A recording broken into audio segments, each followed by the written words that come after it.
As we begin, as we begin tonight, we are going to.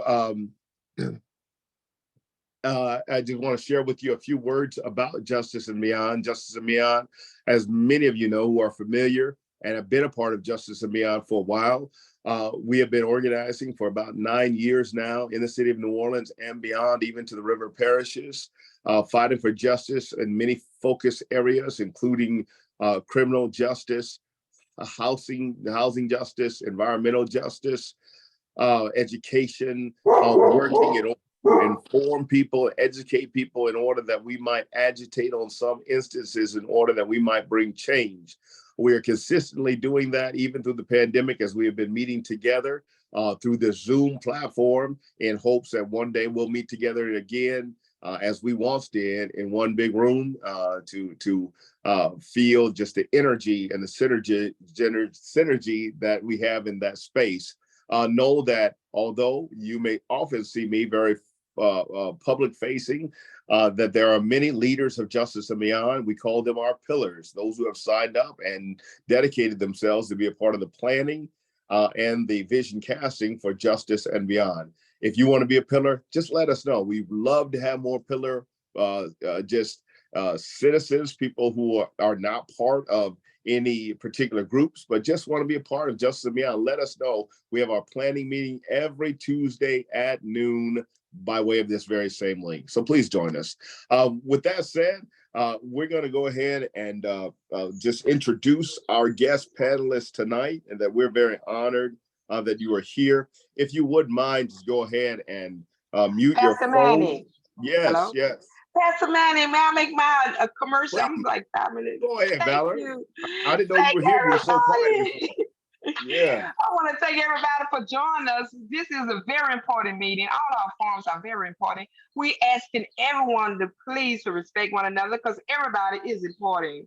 We asking everyone to please share this forum with your social media so we can spread the good news of knowledge, education, and about ourselves. We appreciate your presence and we thank you for joining. Bye-bye. Thank you, Valerie. Valerie will be back when we go to some questions. So thank you, Valerie. Let's begin with the introduction of our guest panelists on tonight so that you can get to know them and know who they are and know their incredible work. I'm going to start with my list here. Ms. Troi Bechet, we're so glad that you're here tonight. Would you tell us, please, what organization that you are a part of and just a little bit about yourself in about 2 minutes, if you would. Welcome, Troi. Hey, thank you, Pastor. And hey, everybody.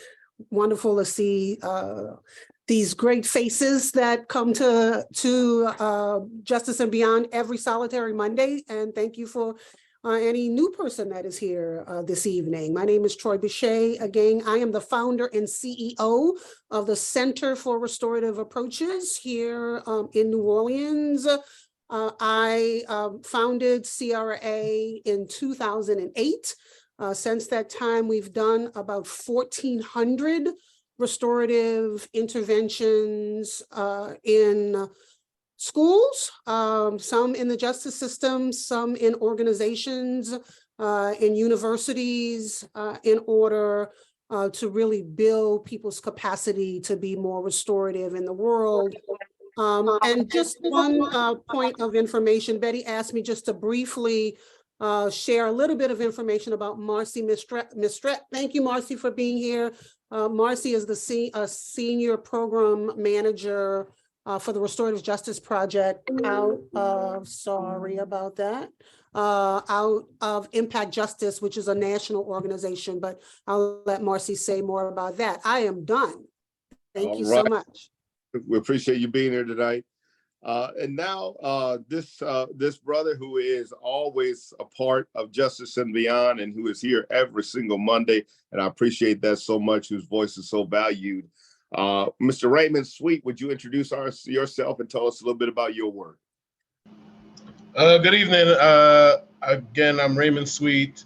I work for CASA New Orleans, which stands for Court Appointed Special Advocate.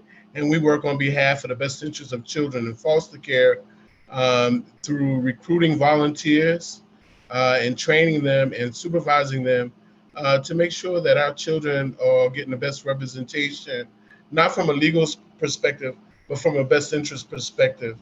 Our advocates go around and they identify various people that are in the child's life, including their teachers, their social workers, their psychologists, and everyone else that's in the child's life.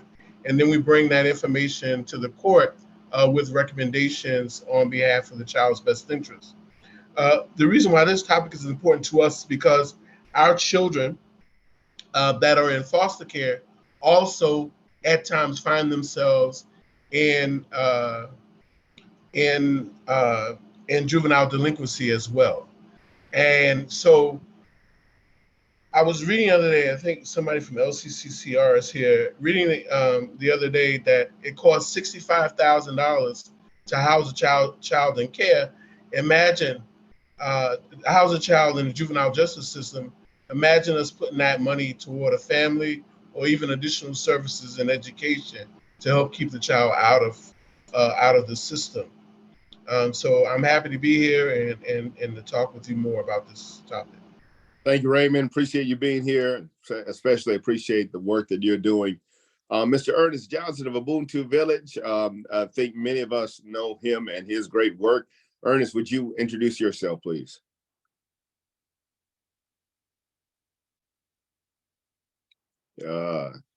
See here? Hello. Gotcha. Ernest. Hi, my name is Ernest Johnson. I'm the director of Ubuntu Village. We work with parents and families that are impacted by the juvenile justice system here in New Orleans, Louisiana. All right. Thank you, Ernest. Appreciate that. Thank you for your work and for being here. Ahmaad Lott, would you please introduce yourself, please?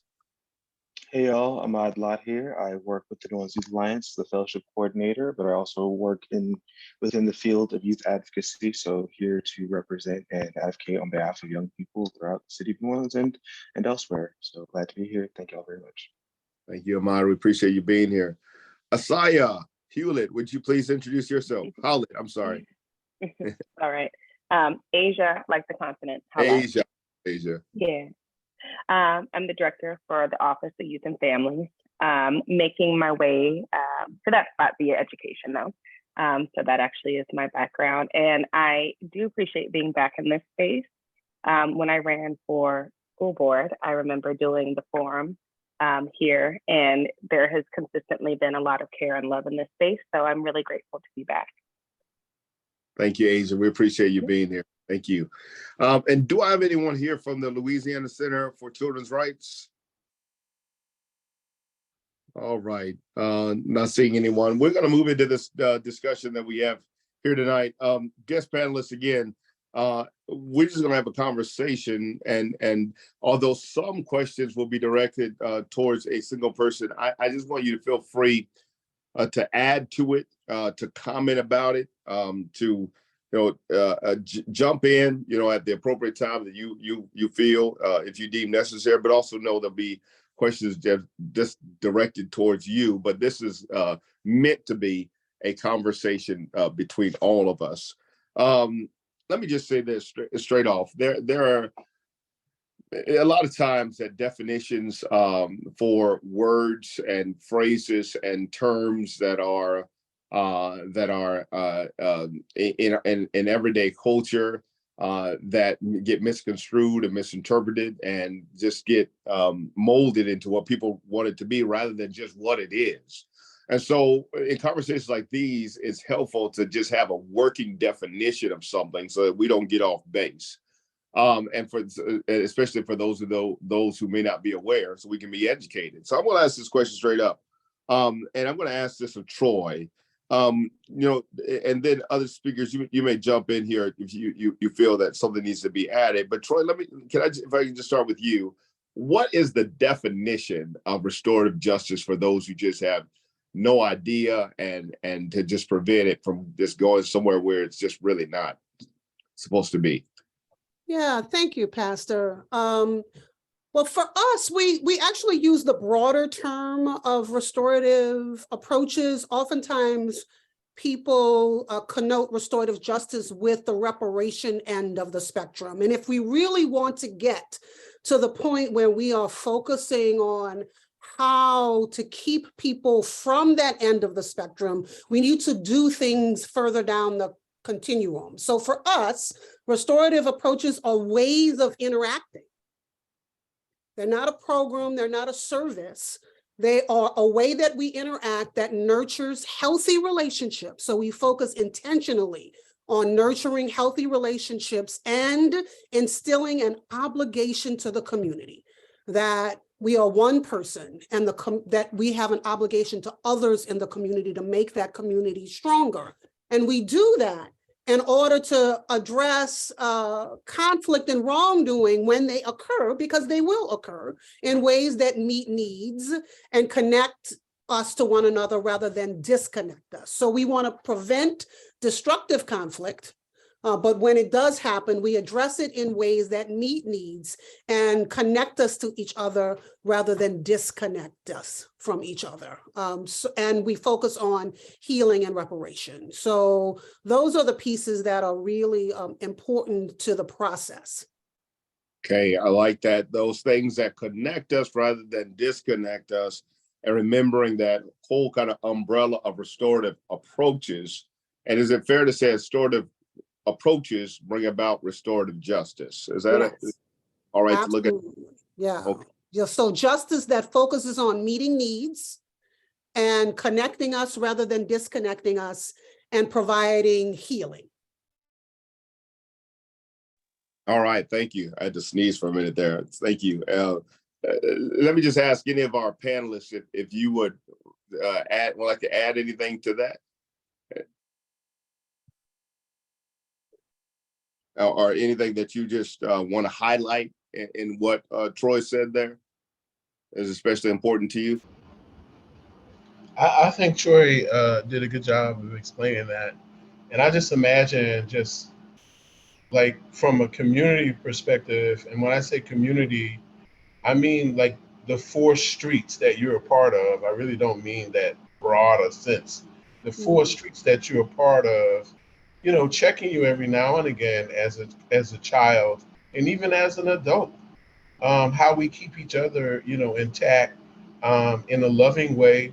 And if we notice something, we say something. If you see somebody who's walking a little different, their stride is a little bit different, why aren't we checking into those folks, you know, right away? Now we don't even talk to our neighbor. But that's all I want to say to that. I think Marcy was supposed to add something in this process at some point too, Raymond. All right, thank you, Raymond. Marcy, did you want to add anything there? I'm happy to, and I really want to thank everyone for joining me. And Troi, thank you for the introduction. I did see a request to know a little bit about why I am dropping in tonight, so I really do appreciate that. My name is Marcy Mistrada. I'm actually calling in from Washington, D.C., but I know and love the city of New Orleans and have been involved in the justice reforms there on the very deep end. I would shout it out, Mr. Johnson, when I got here, but had been working on for many, many years, getting children out of the adult system and into a more age-appropriate, trauma-informed system of care. And so I have joined the restorative justice team at a national organization called Impact Justice for a little over a year now, because I as somebody that had been in advocacy and organizing and policy space, needed to find, I wasn't getting through to the answers of what else is working. People still really just want to incarcerate kids. They want to put a hammer on kids, particularly Black and brown children. And I couldn't convince otherwise. So I have joined this team and been in deep learning and understanding and in community with people, and really do feel grateful. Troi's been a wonderful mentor of mine and supporter and educator. And the only thing I will add, because of course I believe, I think she hit the nail on the head. I think she referenced the deeper end when people are actually using restorative approaches once the legal system is touched. And I'll just quickly say the questions, the reframe that we use in the questions in that space And we are trying to change what the criminal law says, which is the questions the criminal law asks, which is what law was broken, who broke it, and how will they be punished? And instead, from a restorative perspective, we are asking who has been harmed, what do they need, and whose obligation is it to meet those needs? So again, very similar to what Troi outlined at the beginning, but really that's it once we are in that deep end space, that paradigm shift that we're asking people to engage. Wow, thank you, Marcy. And that just hits me in my heart because of a word that Troi mentioned, and that is the word healing. And those three things that you mentioned just go along with almost like what a doctor would ask, or a physician in any sort of ways that they want to make that patient better. They ask those things, and what harm has been done, what does that person need? So healing is such a big part of restorative approaches, correct? Anything else before we move on? I'll add real quick. I would also like to add that relationship building is an important component of restorative justice. As we're building trust and providing resources to folks in this process, in this manner, relationships are built, and that's an important aspect of it, is like maintaining and building those relationships so that way we are able to move forward with trust and move forward with community building. Absolutely. Thank you for that. Thank you for that. Anything else before we move on to the next question? A comment, Pastor. Yes. Certainly, Greg, Pastor Manning, you know that restorative justice is a biblical concept. Mm-hmm. And I want to raise that up because I think what Troi did so well, and I'm a student of hers as well, what Troi did so well is to define the specific kind of restorative justice that she teaches people how to engage in. But the concept of restorative justice, something we've been trying to use at our own church, is a biblical concept of justice. It's much broader than anything we've talked about, but it's a good thing to keep in mind that it is an injunction for those of us who are people of faith to act in a certain way in this society. Absolutely. Yes, love for our neighbor indeed, and restoring communities in relationship building. Those are such key components. Let me ask this, because what we really have to understand is that restorative approaches, as just said, goes back and has a long history. And although it's become a buzzword in many situations and arenas today, it really goes back much further than what we think. And Troi, I want you to just touch upon that, and then I want others to chime in here too. What is the history of restorative approaches?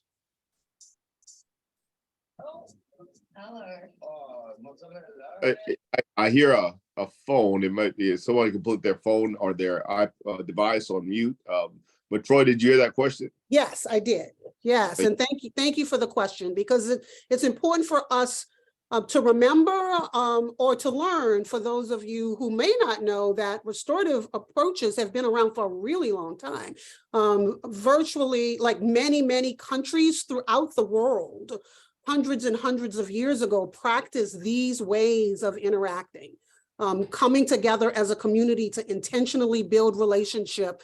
When something went wrong in the community, sitting everyone in a circle to talk about what happened, the impact of what happened, and then decide collaboratively how to move forward in ways that provided healing, that did not disconnect the person who had caused harm from the community, because they wanted to make sure that all community members' strengths were given to that community. And in the 70s, it was first came to the Americas in the format that we see it now, mostly in Canada, in Elmira, Canada, there was a case that was used in the criminal legal system with some juveniles that had done a lot of damage in that community, and then having them meet all of the persons, and there were, I don't 20 some odd people, I think, that were harmed by their actions. They slid tires, broke windows, knocked the steeple off of a church in Elmira, Canada. And since that time in the 70s, it was brought into the legal system, mostly in work with juveniles, although we do see some work with adults as well.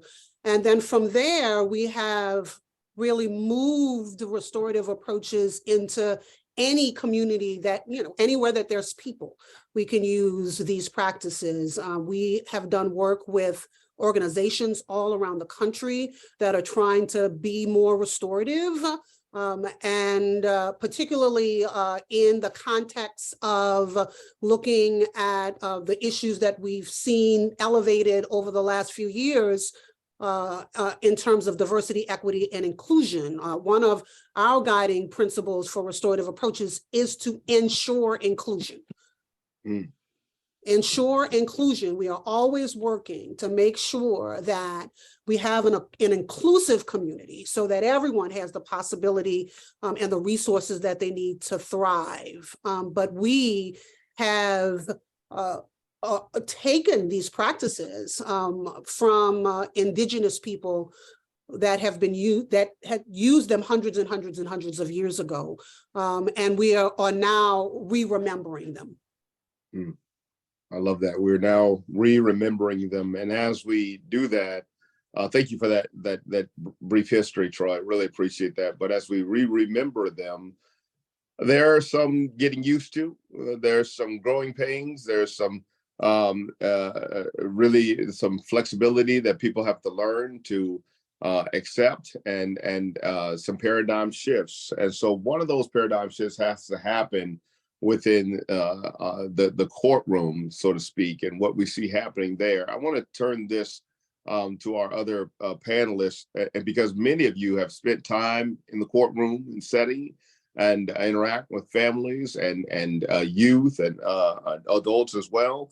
And I just want to know, what do you see happening in the courtroom as far as restorative justice or restorative approaches or lack of restorative approaches? How are families and youth and adults being treated that is not in line with restorative approaches? And let me just go to Ernest for this. I want to chime in first, and then the rest of you, if you would.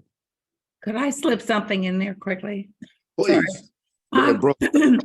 Yeah, I wanted to just say that one of the things when we were planning this forum was to talk about the fact that there are so many definitions of restorative justice that each person on this panel probably has a slightly different definition, and that we wanted to point this out because we feel that maybe this is part of the reason the courts are loath to use it, that people don't know a definite definition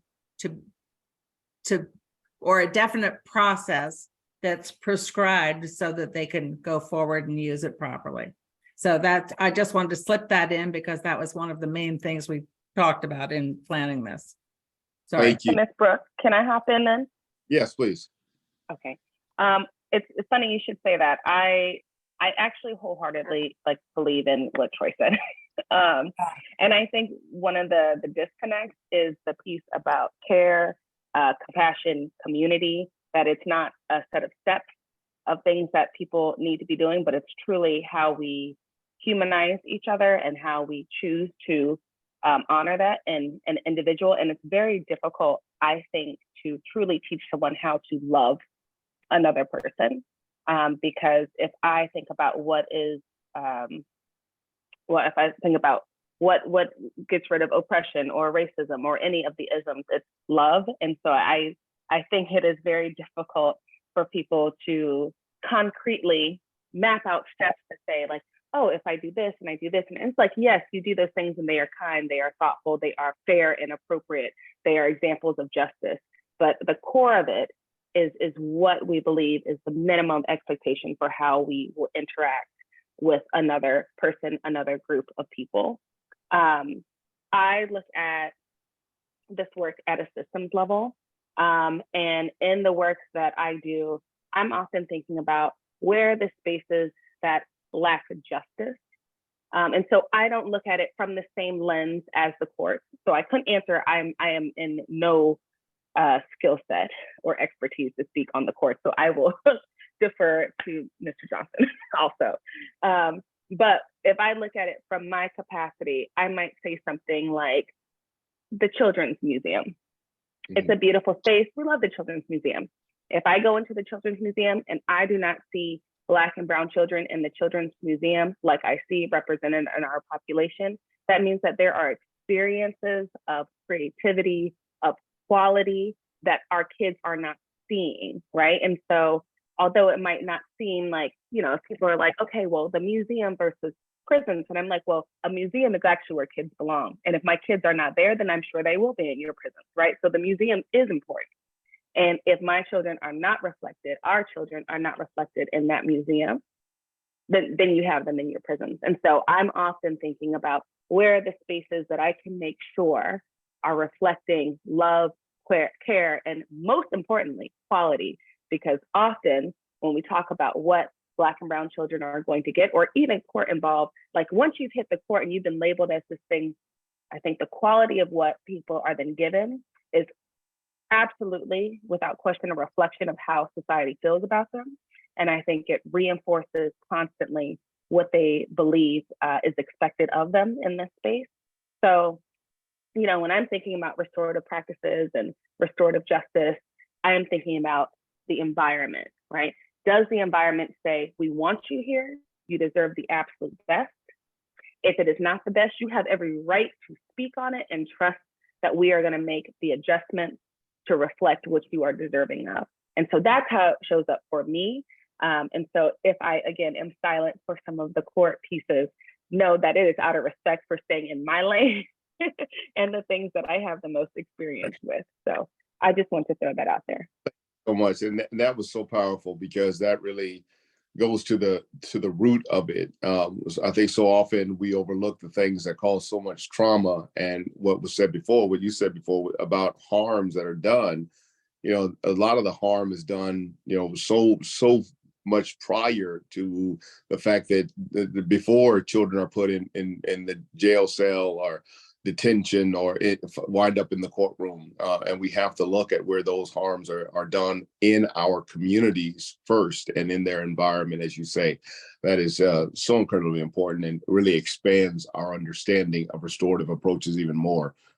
Thank you so much, learning so much. Ernest, you want to jump in there about your experience in the courtroom, and then others too after that? Ernest, I think you might be on mute. I think it's pretty complicated because of the structural system that everybody has identified, right? That when we're talking about institutions that normally is a punitive system, when we talk about restorative practices in that setting, it becomes challenging from a multiple agencies that involved in that.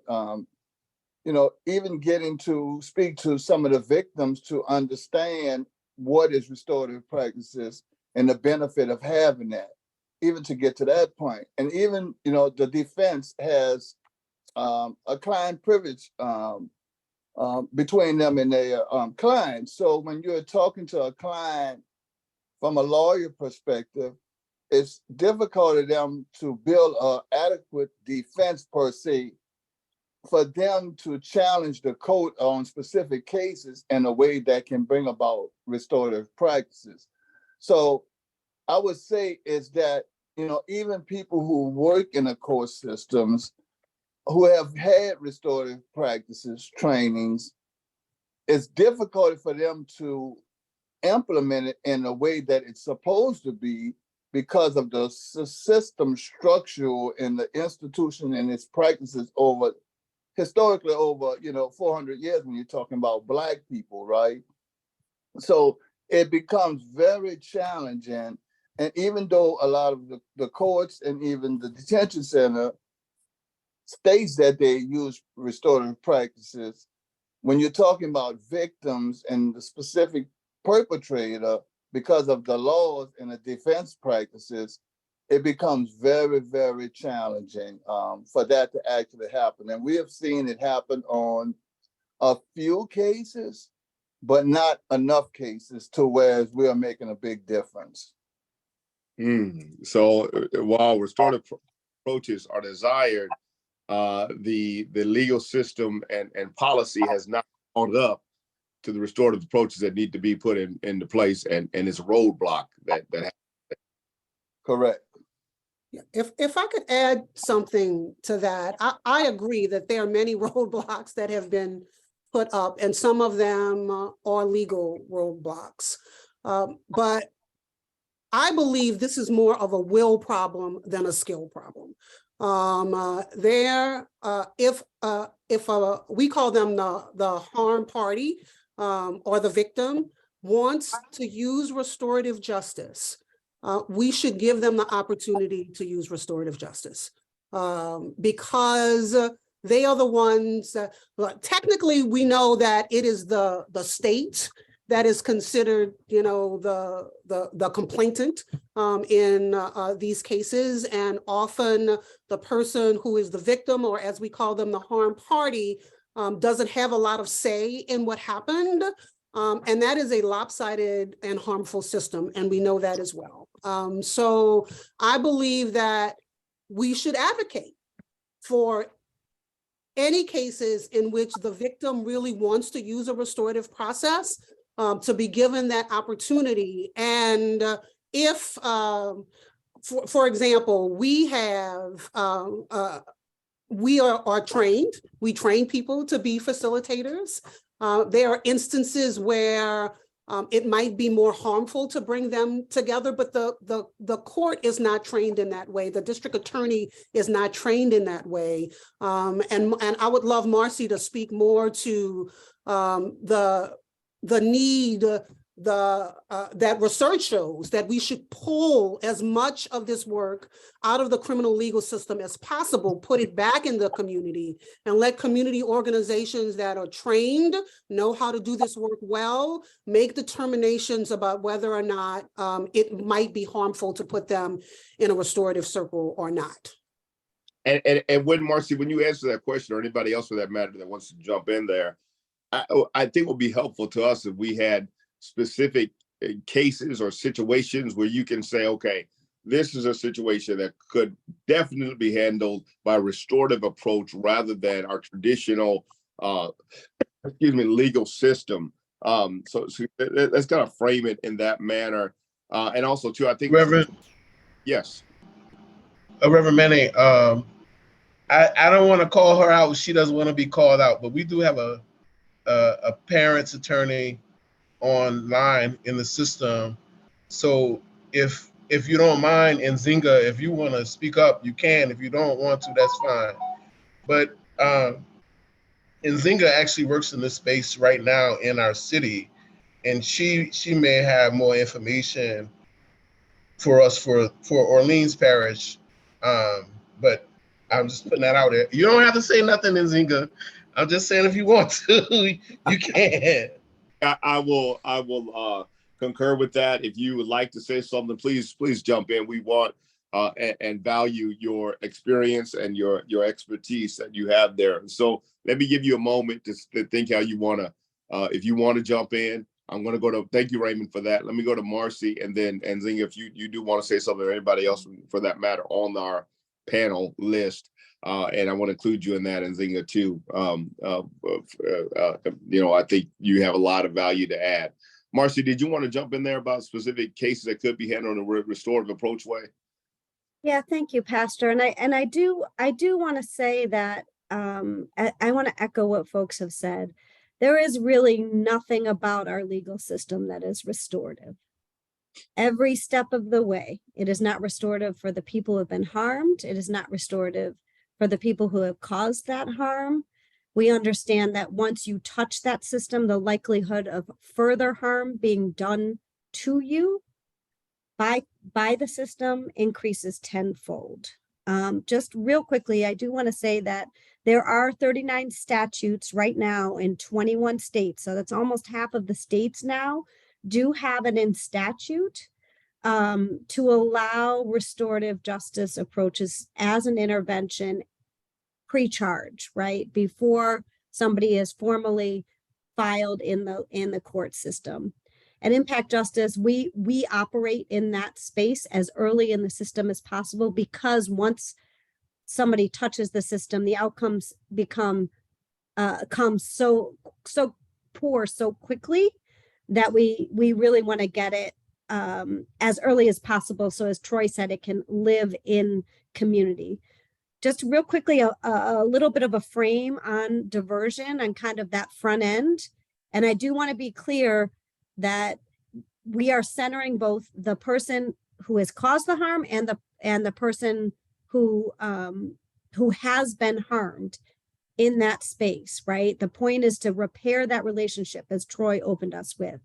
And there is no place for repair in a legal system. I don't know how many people have walked through that, but your choice is, we tell people, do not admit your wrongdoing, keep quiet. We tell people who have suffered harm, come back to court 10 times, take time off of court. You can't access victim services until you engage in the legal system. So there are states that are moving now to require mandatory notification for people who have been harmed, that restorative justice is another option. Only about less than half of the cases of violence that occur in this country, actually somebody calls law enforcement. The rest of that is already being held by community or by families that harm. The reason we focus so much on diversion is because we know that if a child is diverted from the legal system, they have a lower likelihood for any future arrests. They are less likely to be incarcerated. They are less likely to commit future violence, and they are more likely to complete school, and they are more likely to earn a livable wage as adults. So if our goal is to make people whole and be right in relationship with their community, we need to get this out as early as possible in the system. The other thing I will say is the benefits of diversion go overwhelmingly to white children. Black children, Latino children, and tribal youth who are arrested with the same background, same charge, are only 40% likely to be diverted. So you have a big gap there between who gets the right to diversion to begin with. So it is really, really important that we are asking and educating both people who have been hurt and young people who get arrested, that restorative justice is an option for folks. Pastor, you asked for a specific case. We work specifically around an approach called restorative community conferencing, which was started by the Maori people in New Zealand. And it's called family group conferencing. And as Troi said, it takes a lot of preparation. People are talked to, listened to, talked to, discuss what happened at a specific event, like at a point where harm took place. And they do eventually, after preparation, come into a circle together. You have the person that was harmed or a surrogate or a family member. They have the agency of choice, whether or not they directly participate or not in most places. You have the person that caused the harm. Both of those people have a support person with them, and a member from the community comes into circle together. Again, I do want to emphasize this is after sometimes weeks and months of preparation to get to agreement on what people need to be repaired. And then in that situation, they come up with an accountability plan. It often, though this is not required, but it often starts with an apology or an accountability letter. And then the group together says, how are you going to make this relationship right to the person that was harmed, to your family, to your community, and to yourself? And that's important because what it does is it helps the person who caused the harm understand the ripple effects of their harm, particularly for children. That's important for them to understand that, right? And that they understand that if they are acting out of value with who they are as people, from a loving, beautiful place, that they are doing harm to themselves, right, as well. Some of the cases, the most likely cases that we get, because we do not take very low level cases, this is a pretty intense, you're talking about months of commitment to get through this process. This is not a light touch. This is an intensive, deep process. And so we are talking about thefts, we are talking about assaults, we are talking about high level misdemeanors, including some felonies. We are occasionally talking about robberies. So they are significant cases, unauthorized use of a vehicle. So I don't know if that answers your question, Pastor. Well, thank you for that. Thank you for that. And Pastor. Yes, Ernest. Yeah, and Troi can speak to this. I think there's only one case that we are quite familiar with that happened in New Orleans, and it was after the legal procedure had happened, right? When some unitary folks were robbed and beaten outside of the French quarters, and the Unitarians felt like these young people needed a second chance. So even though it went through the legal procedures, in the court proceedings, their testimony identified them as saying that they want a restorative practice and that these kids shouldn't get a specific sentence, right? So they were able to give some support to ensure that the young people didn't get this sentence that the judges and the prosecutors wanted at that particular time. And it was sort of a restorative practice in that setting. But again, as she spoke to, once someone is petitioned or indicted, right, because of the way restorative practice in circles are done, it's challenging from a legal perspective to get anything out of in that particular setting, because legal proceedings, there's a sentence that you're obligated, and restorative practices defining what the parties want the outcomes to be. So that's part of the challenge also. All right, thank you. And thank you for bringing that up, Ernest. I would say we did not, it was, in my estimation, only restorative in that the Unitarians, shared what they needed, but they didn't get what they needed, nor did the young person. And they did get a much lesser sentence than they would have gotten. The judge specifically said that. But they also came out of that system in the way that we know that people come out of the prison industrial complex, generally more harmed than doing better. And we did do a circle with a young man after he had gotten out, but significant harm had already occurred, right, because of the time that he was in prison. But what Marcy talked about is really important. More than half of our states have legislation that allows the use of these practices within the context of the criminal legal system. And we need that in order to remedy these, to diminish these roadblocks that we have that are stopping us from doing it. Absolutely, absolutely. So that when we talk about actions and moving the needle, that is one of the things we need to advocate for and demand that we put in place. Let me ask this, and I want everybody to jump in on this. Restorative practices, approaches are very important for our young people, of course, but we need to see them more in our school systems. And I think everybody would agree on that. Can you just for those of you who with experience of this, restorative practices in schools, middle schools, junior highs, high school, what is the importance there? Can we just talk about that for a minute? Anybody wants to jump in?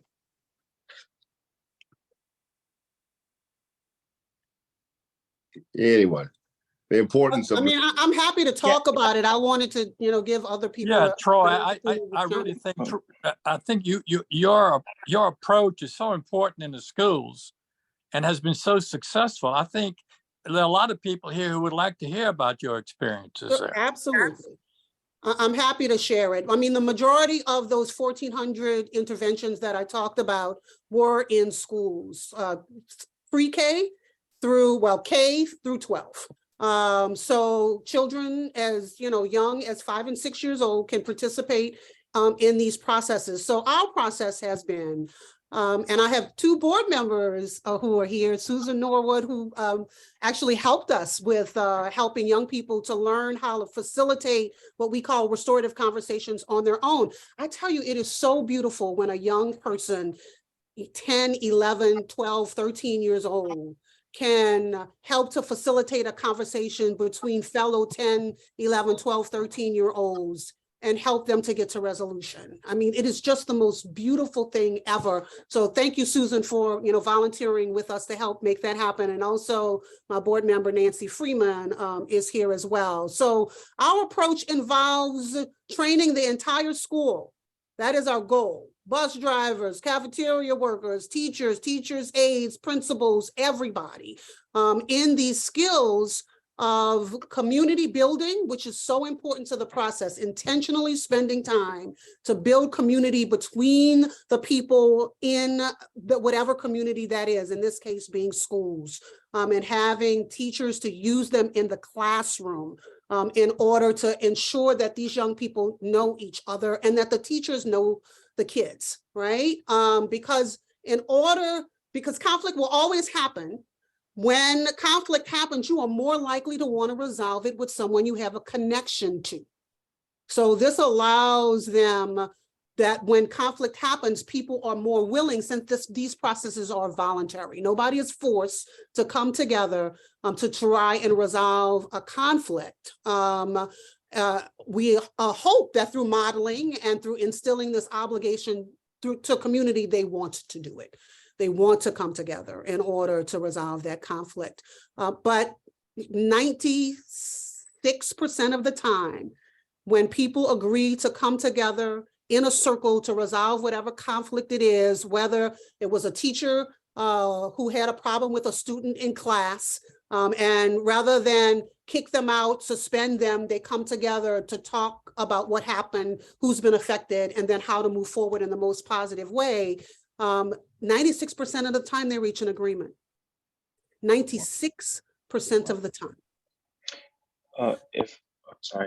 Between 92, 93, depending upon the year, percent of the time that agreement is kept. And we know that we are more likely to keep an agreement that we have agency around, because the young people, anybody who is in the circle, the person who is harmed has a say in whether or not that's fair. It's my role as a facilitator to make sure that when something is requested in terms of reparation of harm, that I am asking, is this fair? Is this doable? How do we make it doable? How do we make it fair? What support is needed in order for the young person to accomplish that?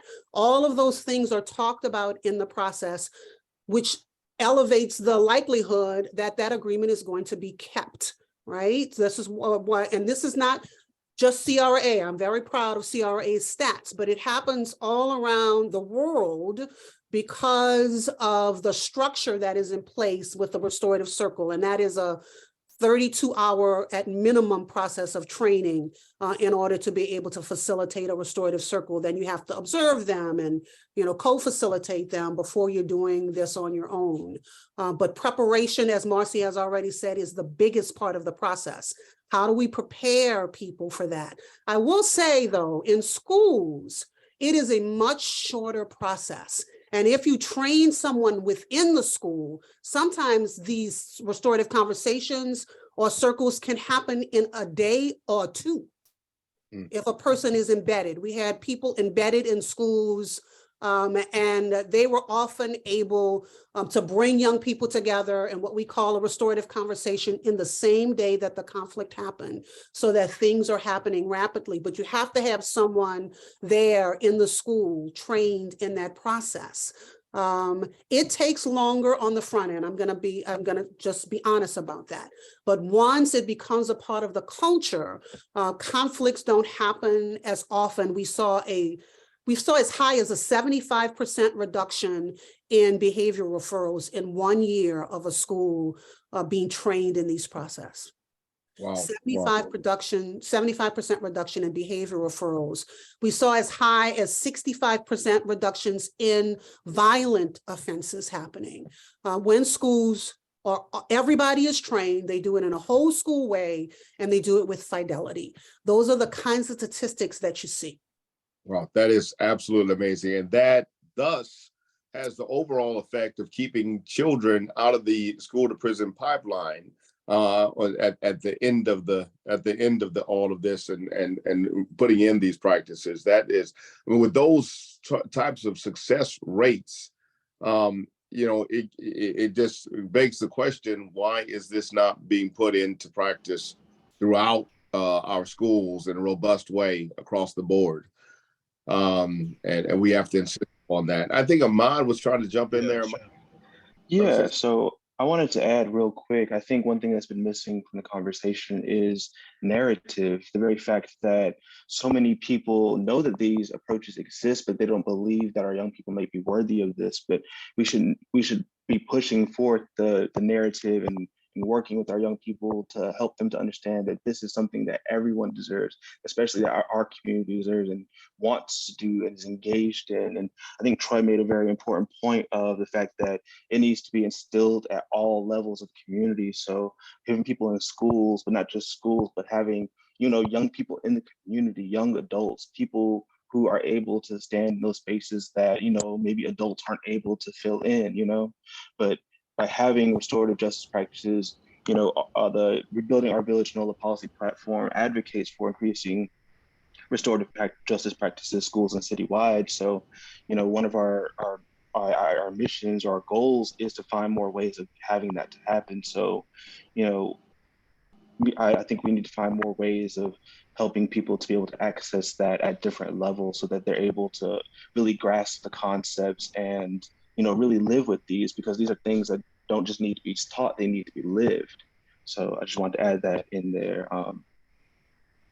Just to add to what Ahmaad and Troi said, and maybe even answer your question, Reverend Manning, the reason why we don't see these things that work happen more is because our culture, when I say culture, the Americans, are bloodthirsty for punishment.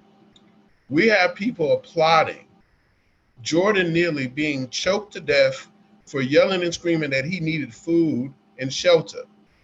He didn't touch anybody. He didn't abuse anyone. He was just yelling and screaming, and people applauding him being choked to death. We have to change, as Troi said, we have to change our culture so that it's nonsensical that we would punish a person for being traumatized, and Ahmaad's group does a lot of work in training folks on trauma-informed practices. So we have to really change our culture, and we have to be committed to that. When you talk about will, Troi talked about will earlier, we have to be committed to that will of changing how we do things. And I don't know why we aren't, other than we are just bloodthirsty for making sure that people pay for what they did. Oh, they're going to pay. And that's from the top to the bottom. And then we complain about people out here who do this revenge shooting.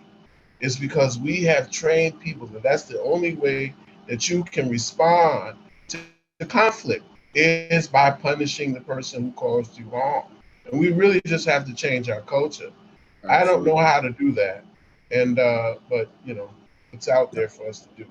You're right. At a certain point, realize something intentionally for a greater ulterior motive, and a lot of that motive goes back to capitalism too.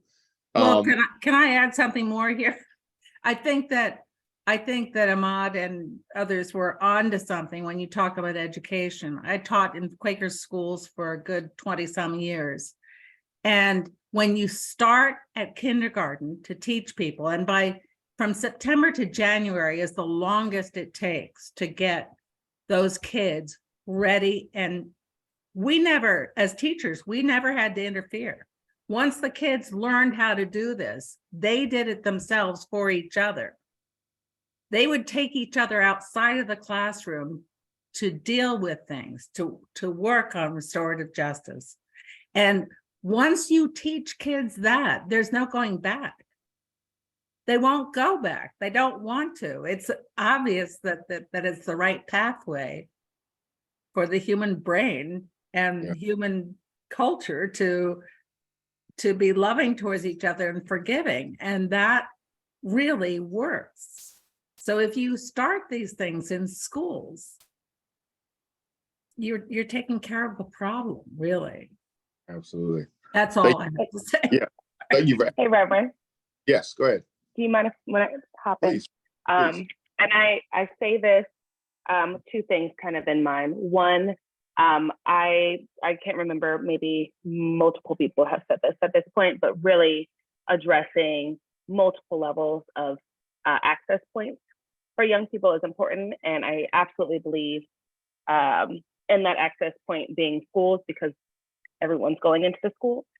But I also want to make sure that even in this conversation, like, we're recognizing that there is something happening in our greater community that is just culminating in our schools, right? So there are young people, there are adults, there are people in the world who are experiencing homelessness and hunger and abuse and all of the things that are bringing conflict into school, where it's difficult to say, hey, you hurt my feelings when you did that, and now we're having restored. Like, if you are in a place of stability and wellness and the the capacity, right? Like, that means all your needs are met. When all your needs are met, you have the capacity for someone to teach you this thing one good time, and then maybe you practice it with your friends, whatever the case is. But we are talking about a situation where people are struggling at times to maintain. So we're talking about kindergartners who are struggling to maintain, children, adults. These are children at times who are struggling to maintain. They know the skills because they've learned them in school, sure, but the world that they're living in and they're surviving in does not care about that. And I think, like, that conversation, when I talk about, and again, I don't think it's one or the other. I think it is every single access point. But I want to be explicitly clear in saying, you can teach what you want to in a school, and I have taught many things in a school. And I promise you that it is not going as far as you would like it to go if, when our children leave school and they need to survive in an environment that does not care about your restorative circle so that way they can survive, then I think we're constantly going to see these conflicts. Yes, we're going to see a significant number of young people turning around, absolutely, but you'll keep seeing a significant more coming in. And so my question that I really care about systemically, right, is how do we pair the work that's happening here with all of the leaders who are busting tail to take care of our kids, our community, our families, but how do we stop the pipeline of you coming into the need to have such intense interventions? Because we've done such a poor job as a society. And I don't mean New Orleans, I mean, bigger America, you know what I mean? When I talk about us as a country, like, how have we gotten to such a place where, or how can we get to such a place where we can slow down the number of people needing such intense interventions, right? And so I just, and I'm not saying one is like right or whatever, I know that since we are in a conversation of people who are already tapped in, who already have expertise, who already have the will and the desire to see more. I think that's why I also want to push this conversation to be like, where do we look around in our day-to-day lives and we don't see the opportunity for people to be cared for, to be taken, you know what I mean? I mean, you think about when you are going to a grocery store, how many times we don't speak to each other with compassion. Like, there's just so many spaces in our community where we actually just need to do better, because that is, I think, the bigger teacher of what's showing our young people what is acceptable and what to do when they go into spaces. Because I'm gonna tell you, I've been teaching for a while, and you can get cussed out over Nothing. And it's not because that kid has a hard heart. It's not because that kid is not loving. It's not because of anything, but something has already taught that when I need something, this is how I can communicate. And it's more than just a person or a thing. It's you know, what they have globally been taught in the summation of all the things they've seen, that this is now what I can give to you to get what I need. And I just wanted to leave that here. Such an incredible point. Thank you. I appreciate that. It goes back to Raymond's point about just culture.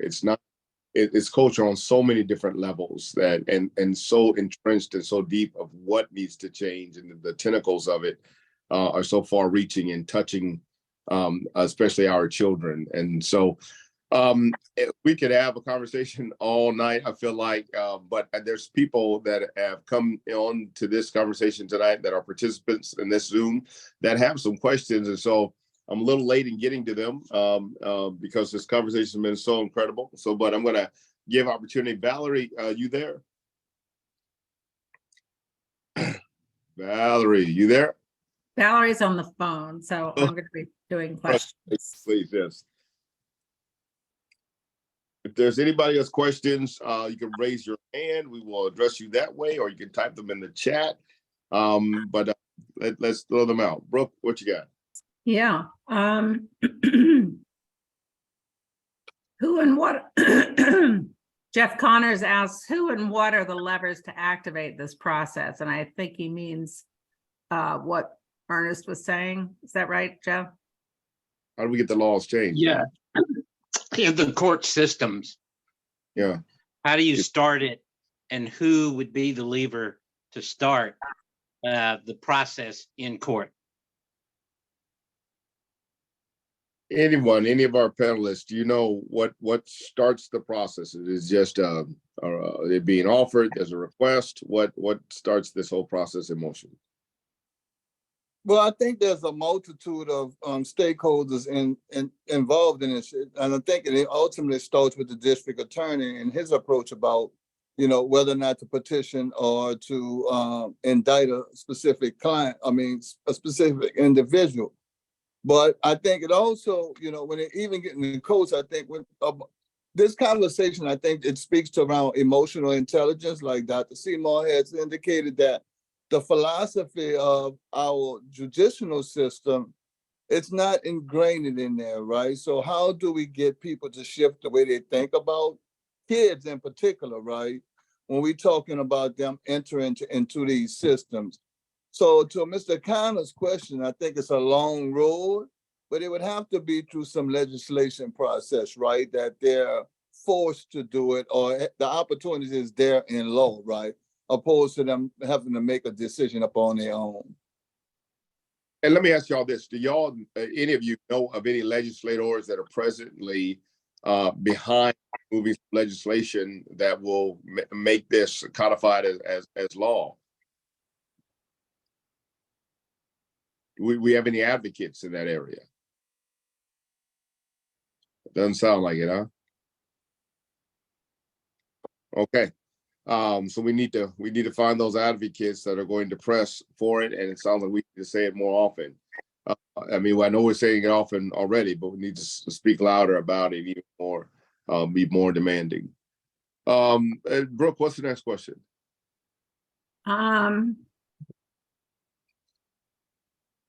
In the state legislature, Troi Bechet says that in the state legislature today, there's a bill to promote parents giving permission to their children to receive corporal punishment. Can we have our political leaders pass a bill for permission to use restorative practices in schools, maybe?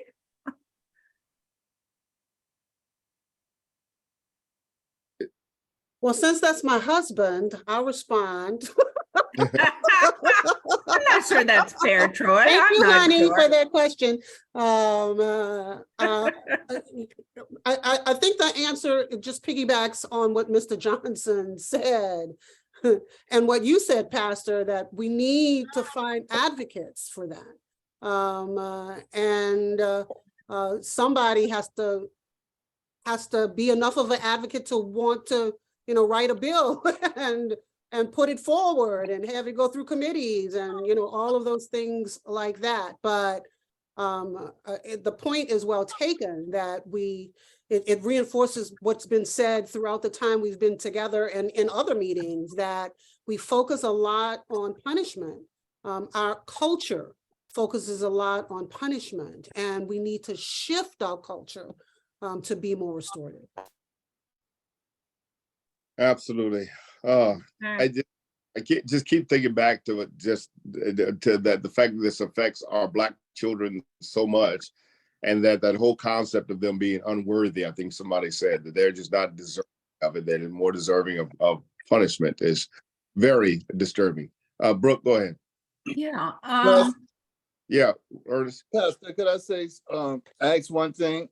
I think we got a good plug today. I don't know, I wasn't able to see it, but from what I'm understanding, that there was a plug today on WGNO at 6, right? That I think some of us participated in on the news around restorative practices. So I think that's a good start. I mean, it's another layer.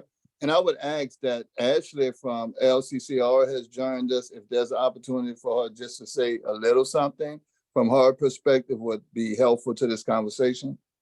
Absolutely. Thank you for that, Ernest. And thank you, yeah, for those who did that interview on today. And we definitely will promote it on our newsletter with Justice Mian.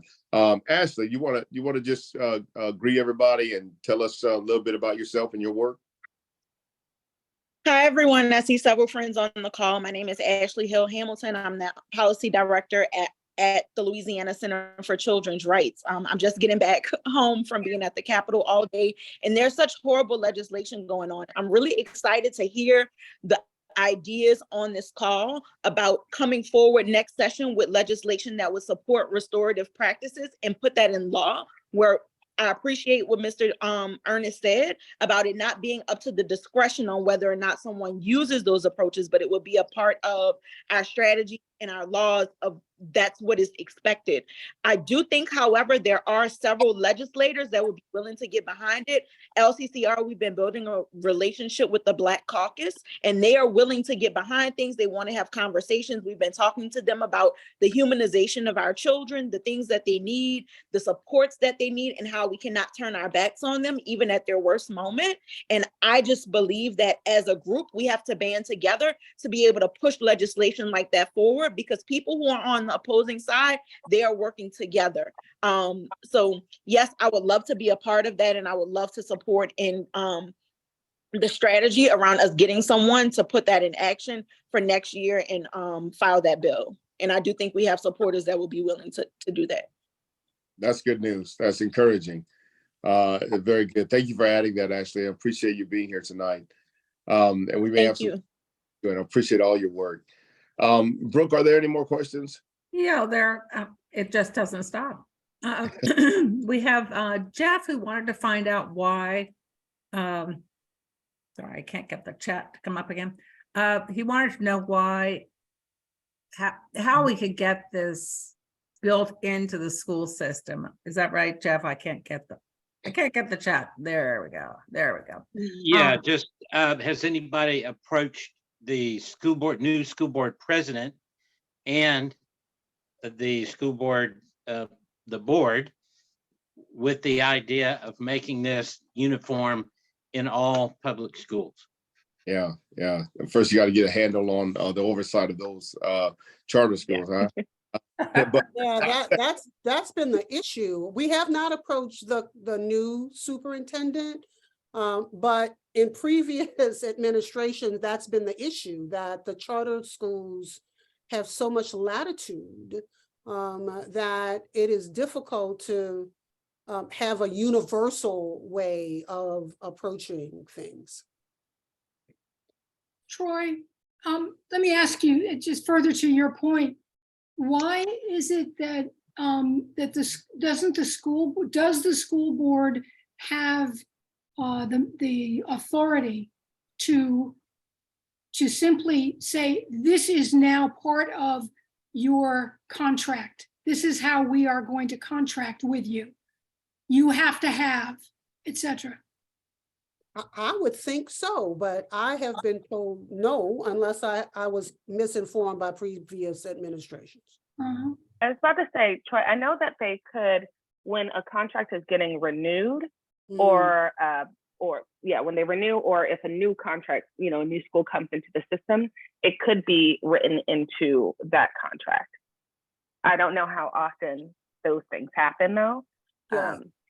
Aren't most of the contracts like 3-year? I don't know. Does anybody know? Oh, I don't know those details. Yeah. All right, let's stay on target here because we got an order and we need to stay with these questions. But yeah, we need to see about getting it written into these contracts, and maybe that is an action that we take. Brooke, what's the next question? Let's see. I think that's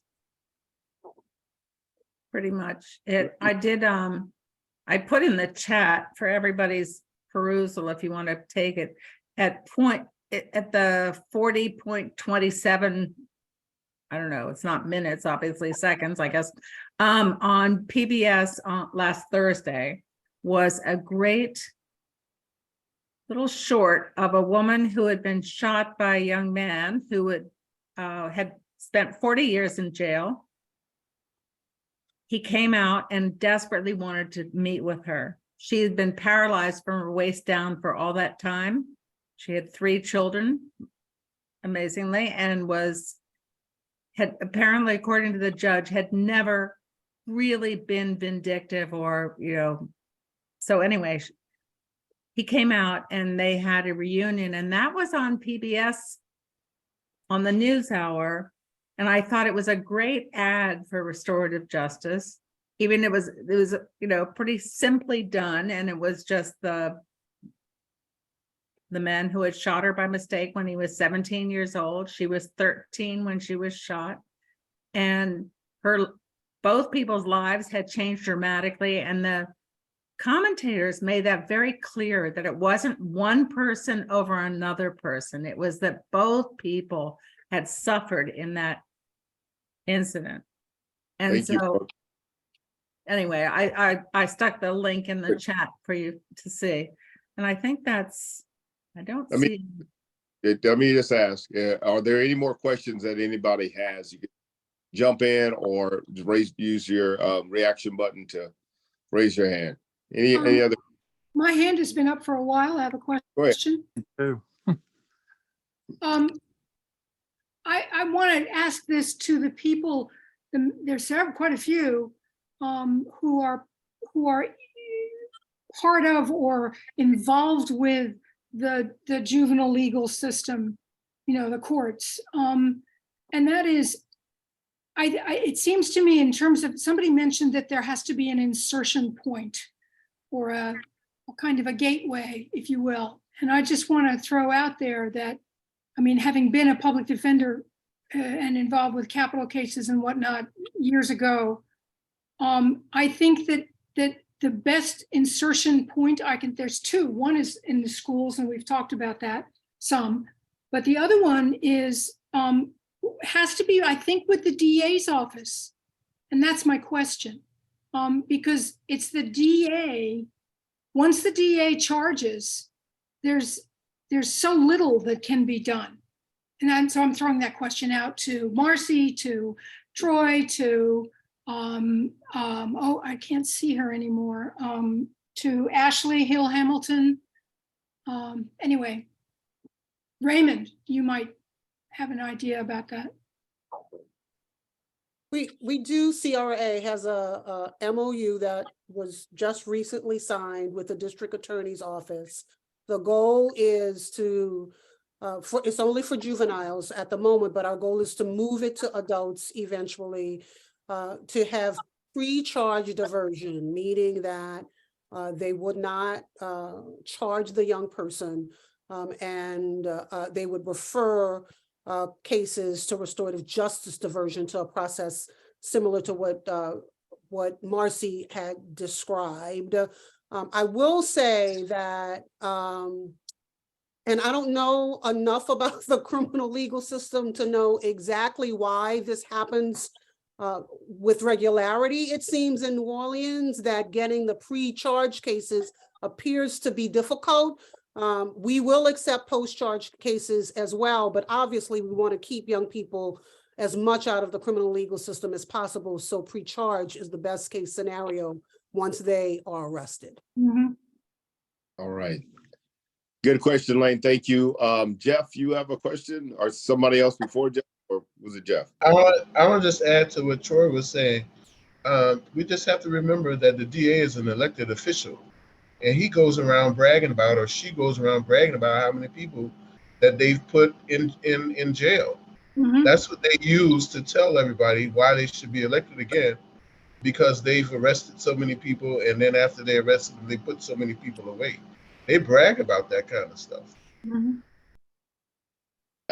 Yeah, and certain DAs were elected with the understanding that they would be big advocates of restorative approaches, and have not kept their word on that as well too, and so may not be worthy of being voted back in. Let me ask, I got time for one more question, and then we have to move to closing. Ashley, are you responding? Your hand is up.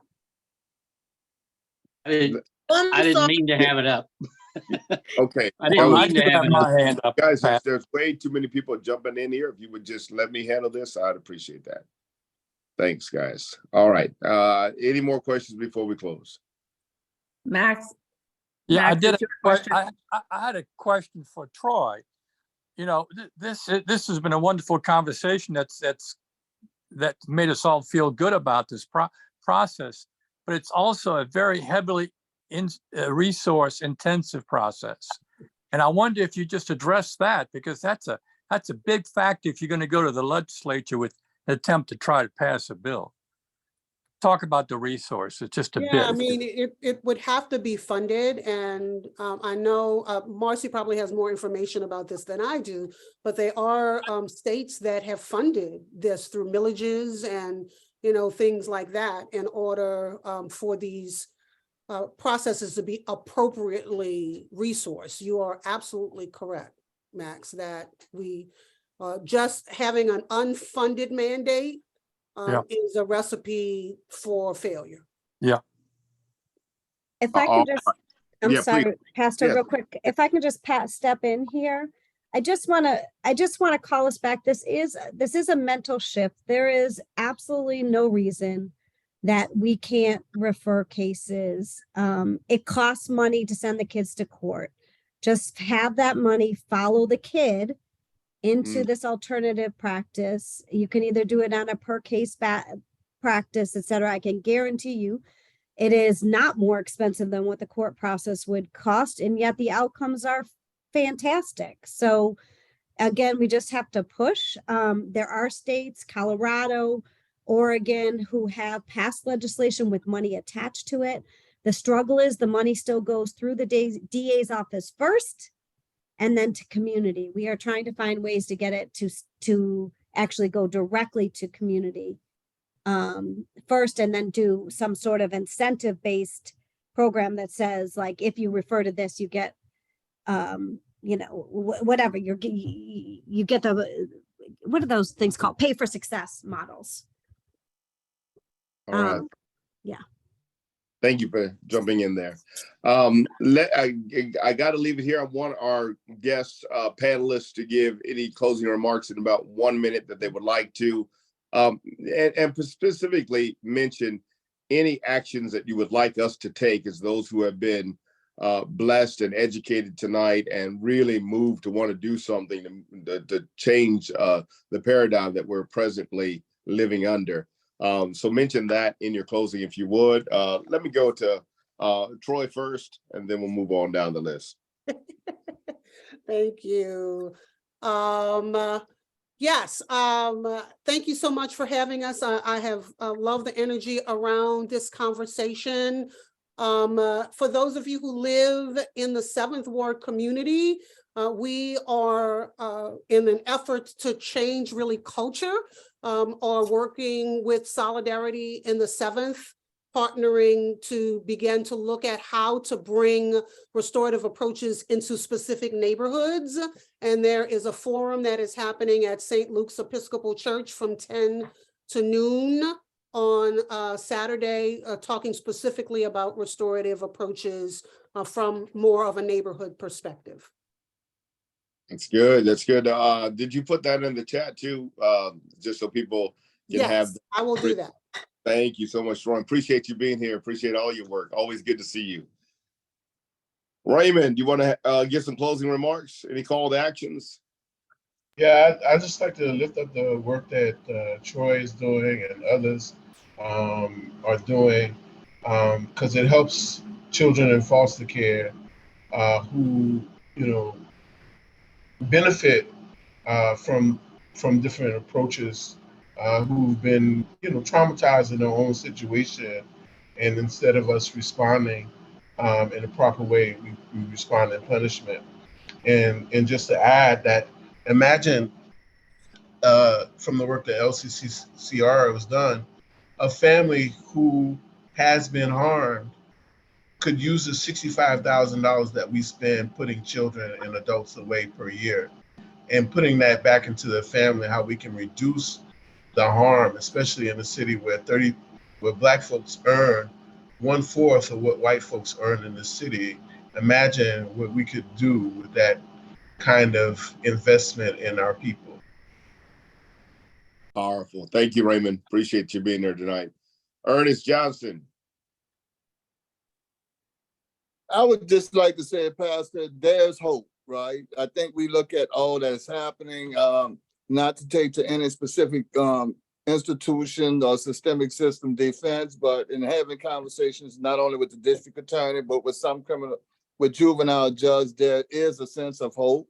And understanding that there's a small percentage of young people who are impacted by these specific systems, and that we as a society has to do better, not to be reactive among these issues, but to be proactive in a way that we are not entangled in systemic systems. Well said. Thank you, Ernest. Always need to keep hope at the forefront so that we keep moving forward. Thank you for that. Ahmaad. I would just like to give a major shout out to the Center of Restorative Approaches. I was able to take one of their preliminary intro to restorative justice classes, so I encourage everyone and anyone to take those courses if possible, but also just realizing and instilling in us that restorative justice approaches, it begins with the community, and it begins with relationship building and being more intentional about building those relationships. And so, just encourage people to, try to more intentionally build a relationship with young people. That's just a part that we can do without even having them get into the courts, just being there for our young people, listening to them and, supporting them in their efforts. So, yeah. Absolutely. Thank you. Well said and great point, Ahmaad. We appreciate that. Appreciate you being here tonight. Asya, if you would, please. Yeah, I appreciate being in this space with so many wonderful, brilliant people. I would say that in leaving this space, as everyone continues to do the work of restorative justice and promoting restorative approaches, I also am begging people to be loud and outraged by the conditions that people are living in the city.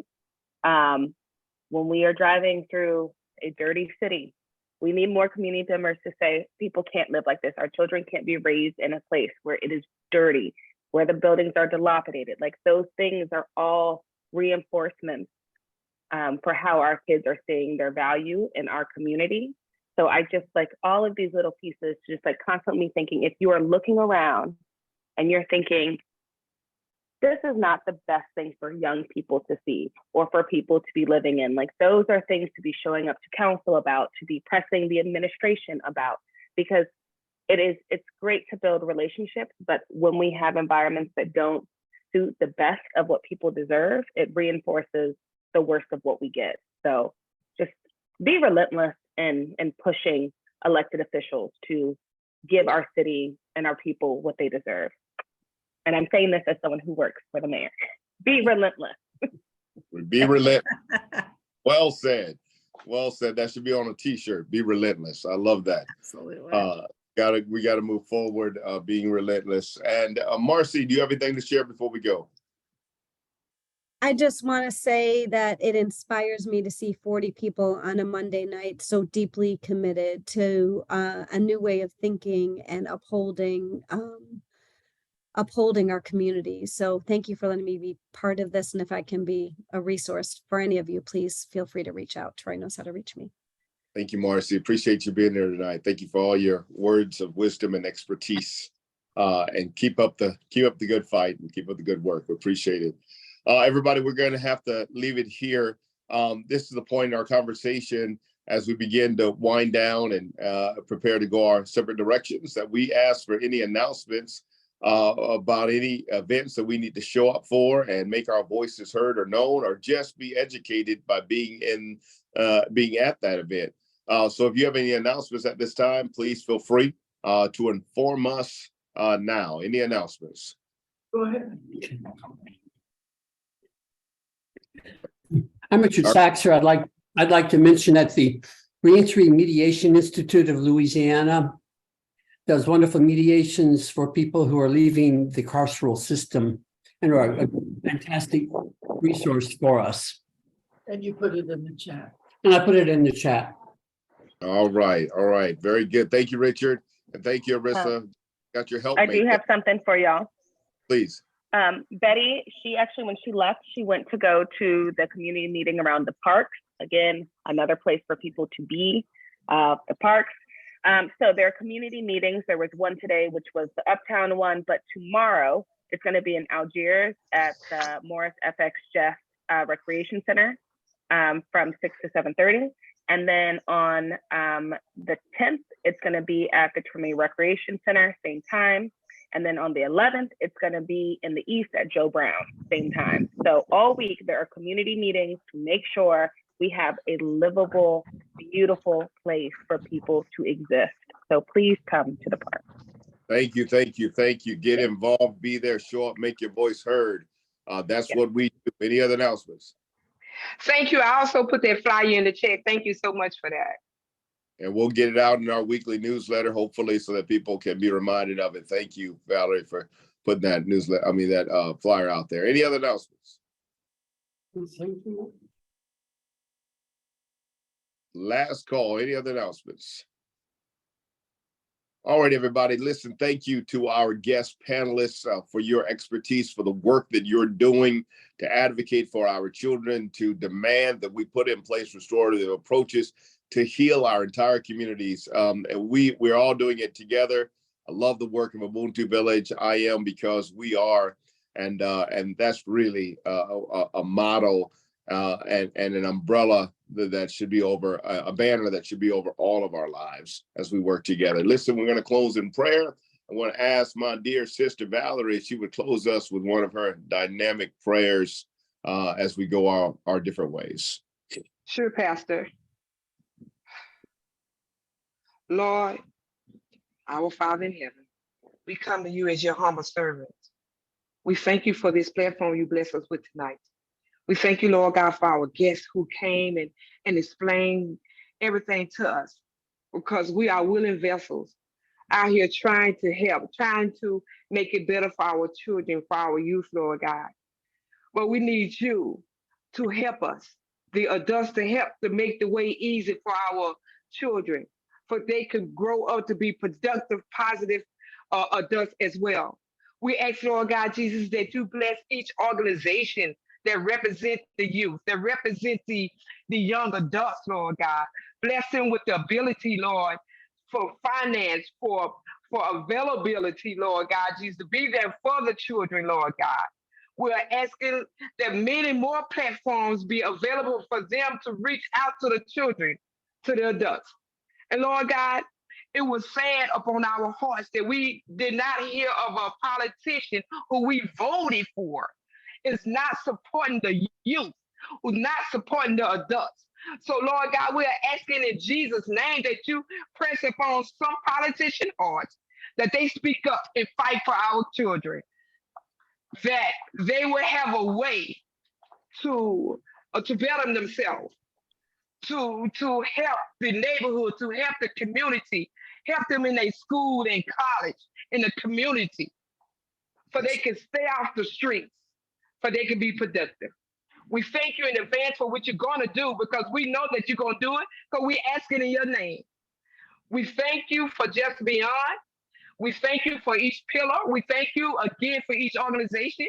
We be careful to give you all the glory and give you all the praise. In Jesus' mighty name we pray. Amen. Amen. Amen. Thank you, Valerie. God bless y'all. Be kind to each other. Be the change that we want, and to continue to fight for justice on every front. God bless you. And we'll see you back here on next Monday.